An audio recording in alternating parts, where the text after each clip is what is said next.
What is going on, YouTube? Northeast Ohio Sports Cards here to have a little chat today. So I did the live stream the other night, and someone had asked are we in a bubble? When's the bubble going to burst? That sort of question. I forget the specific question, but it was basically that. I was driving around work today, just kind of thinking. I'm in the car a lot for work, so that's where I do my best pondering. And I kind of wanted to give some more thoughts on the answer where, in a live stream, it's hard to give a long answer to something. The general answer is no one really knows. And anyone that says that they do, they're just guessing, myself included, which I'm about to kind of do in this video. So, who the hell am I?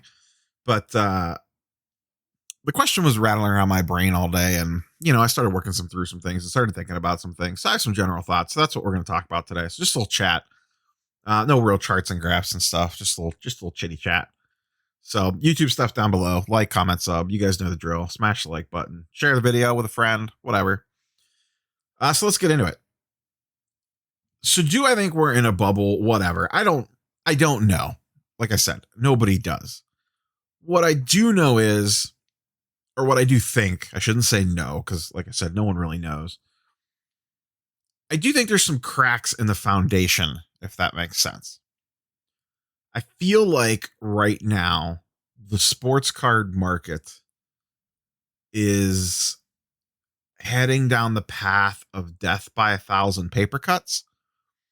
And I should say, when I say like death or crash or pullback or correction or whatever, I don't think it's ever going back to the way that it was before, where a Luka base Prism PSA 10 was $75.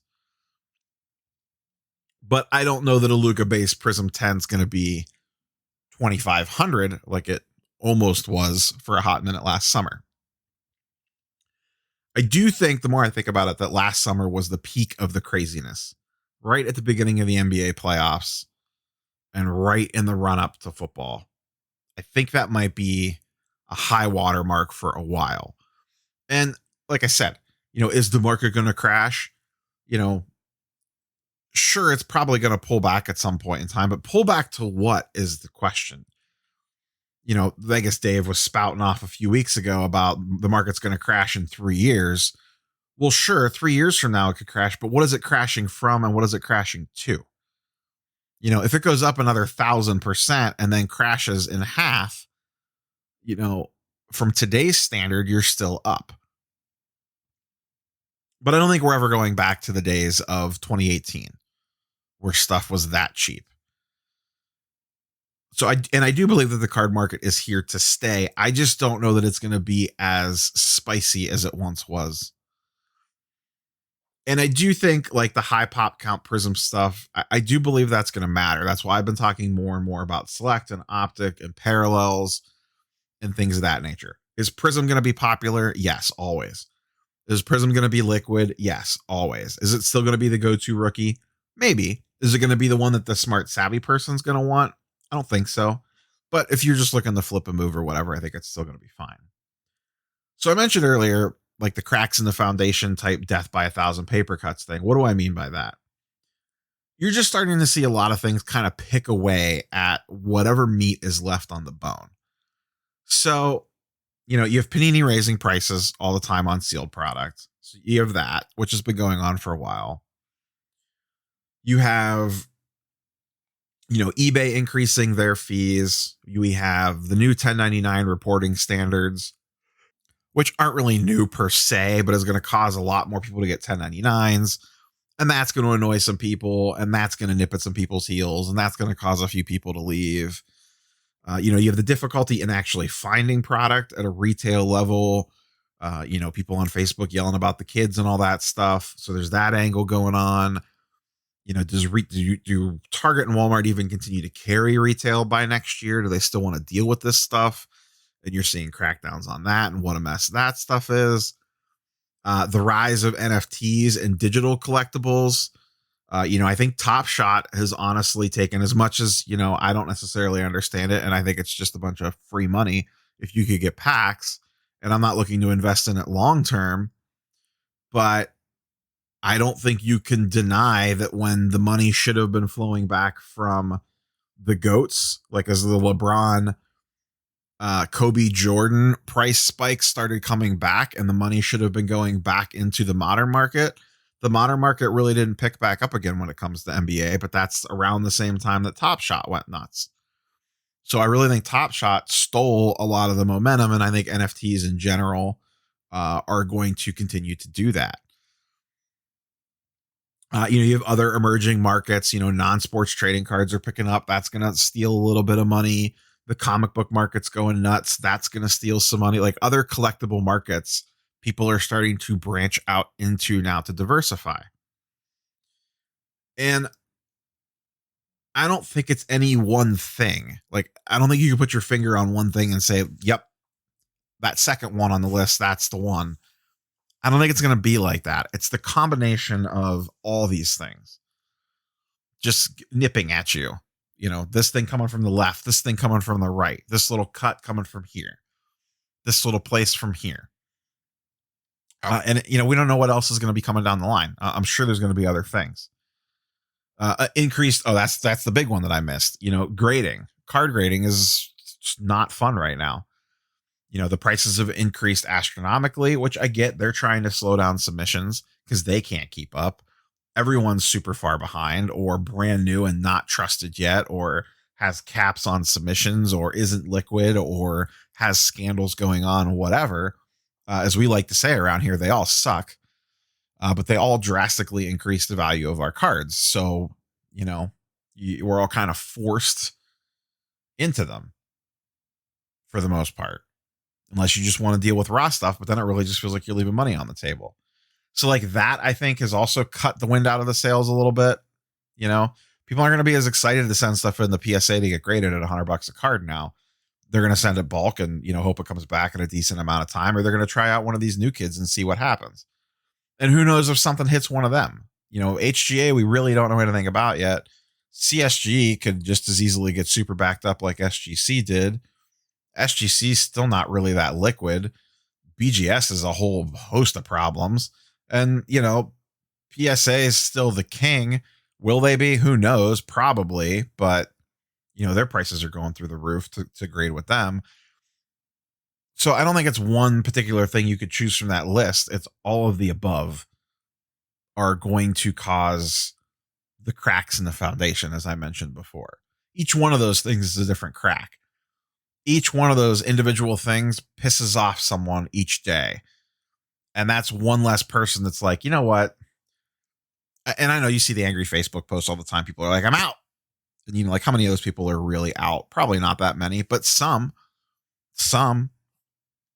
people are like, you know what? This is just, PSA wants $100 a card now. I'm not dealing with this anymore. Now the government wants their cut because I sell $2,000 worth of cards to upgrade to a new thing. And a lot of people are saying about the tax stuff that it's not that big a deal. People will adjust and figure it out. You're right. Most people will, but there's going to be a segment that just throw their hands up and walks away.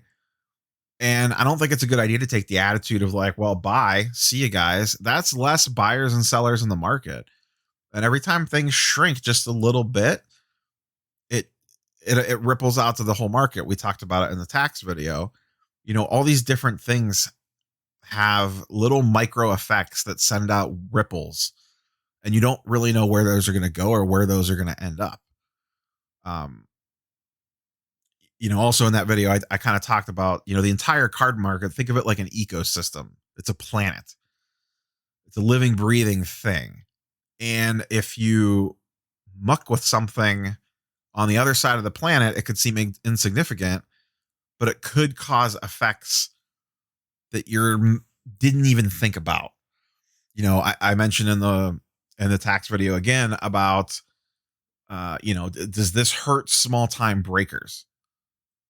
Not like your big time breakers, but like the guys that are just ripping a couple blasters on a Friday night on a Facebook Live. Does that hurt them? Does that stop them from doing what they're doing, or stop a certain percentage of them doing what they're doing?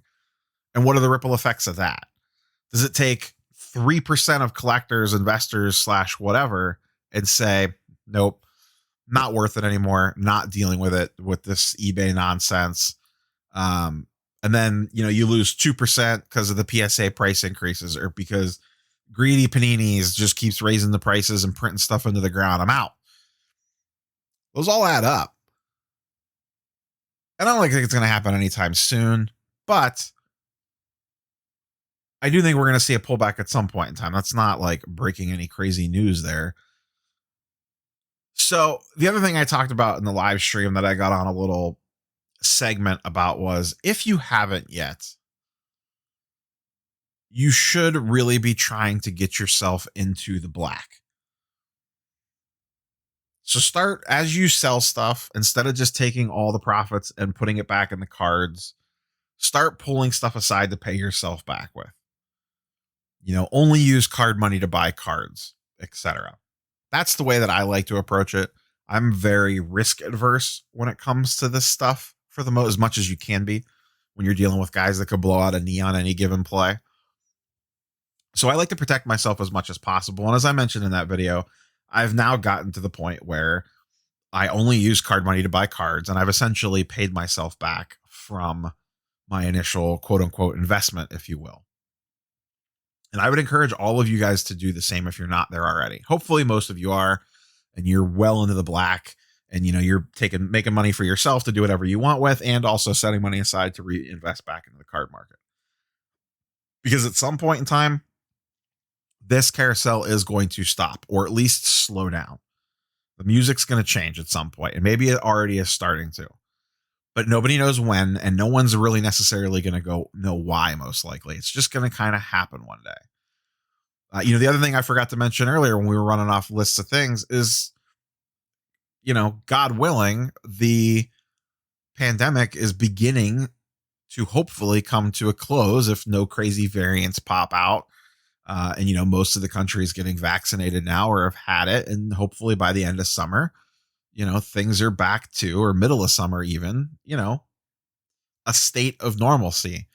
No one knows what happens then. People have been speculating, but does more money move out of the card markets because people are going on vacation or traveling, or less people focused on it now that they're running the Disney World with their kids to make lightsabers, or to see Mickey Mouse, or go to the beach, or this, that, and the other thing? They're not sitting at home anymore. Like, there's that in play as well, which is a big one.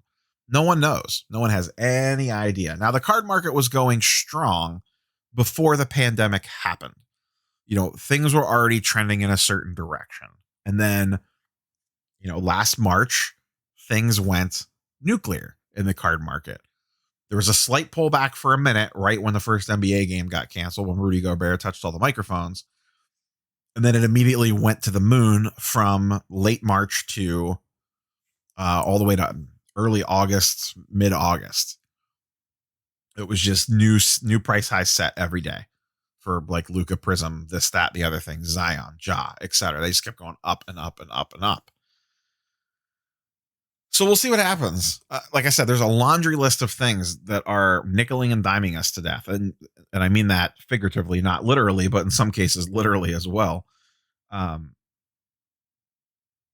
So do I think the House of Cards is about to crumble? No. But do I think there might be a leak in the basement? Probably. Am I concerned?